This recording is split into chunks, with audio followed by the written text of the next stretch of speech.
महाराजा चंद्रगुप्त का दरबार लगा हुआ था। सभी सभासद अपनी अपनी जगह पर विराजमान थे। महामंत्री चाणक्य दरबार की कार्यवाही कर रहे थे।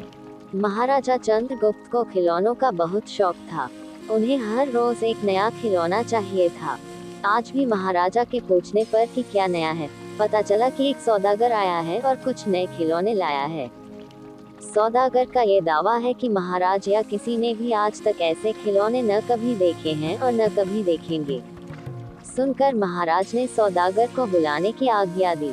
सौदागर आया और प्रणाम करने के बाद अपनी पिटारी में से 3 पुतले निकालकर महाराज के सामने रख दिए और कहा कि अन्नदाता, ये तीनों पुतले अपने आप में बहुत विशेष हैं।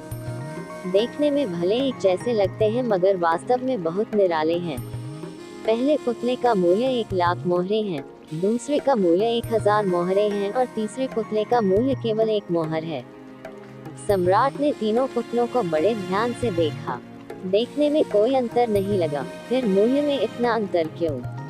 इस प्रश्न ने चंद्रगुप्त को बहुत परेशान कर दिया। हार के उसने सभासदों को पुतले दिए और कहा कि इनमें क्या अंतर है, मुझे बताओ। सभासदों ने तीनों पुतलों को घुमा फिराकर सब तरफ से देखा मगर किसी को भी इस गुत्थी को सुझाने का जवाब नहीं मिला। चंद्रगुप्त ने जब देखा कि सभी चुप हैं तो उसने वही प्रश्न अपने गुरु और महामंत्री चाणक्य से पूछा। चाणक्य ने पुतलों को बहुत ध्यान से देखा और दरबान को 3 तिनके लाने की आज्ञा दी। तिनके आने पर चाणक्य ने पहले पुतले के कान में तिनका डाला। सब ने देखा कि तिनका सीधा पेट में चला गया। थोड़ी देर बाद पुतले के होंठ हिले और फिर बंद हो गए। अब चाणक्य ने अगला तिनका दूसरे पुतले के कान में डाला। इस बार सब ने देखा कि तिनका दूसरे कान से बाहर आ गया और पुतला ज्यों का त्यों रहा। ये देखकर सभी की उत्सुकता बढ़ती जा रही थी कि आगे क्या होगा।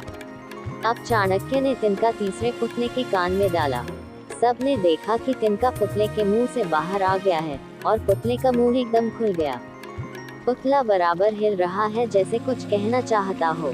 चंद्रगुप्त के पूछने पर कि ये सब क्या है और इन पुतलों का मूल्य अलग अलग क्यों है, चाणक्य ने उत्तर दिया, राजन, चरित्रवान सदा सुनी सुनाई बातों को अपने तक ही रखते हैं और उनकी पुष्टि करने के बाद ही अपना मुंह खोलते हैं।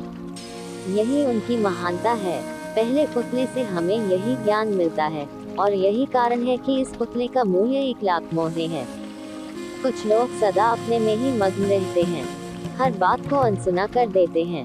उन्हें अपनी वाह वाह की कोई इच्छा नहीं होती। ऐसे लोग कभी किसी को हानि नहीं पहुंचाते। दूसरे पुतले से हमें यही ज्ञान मिलता है और यही कारण है कि इस पुतले का मूल्य 1000 मोहरे है। कुछ लोग कान के कच्चे और पेट के हल्के होते हैं। कोई भी बात सुनी नहीं कि सारी दुनिया में शोर मचा दिया। इन्हें झूठ सच का कोई ज्ञान नहीं, बस मुंह खोलने से मतलब है। यही कारण है कि इस पुतले का मूल्य केवल 1 मोहर है।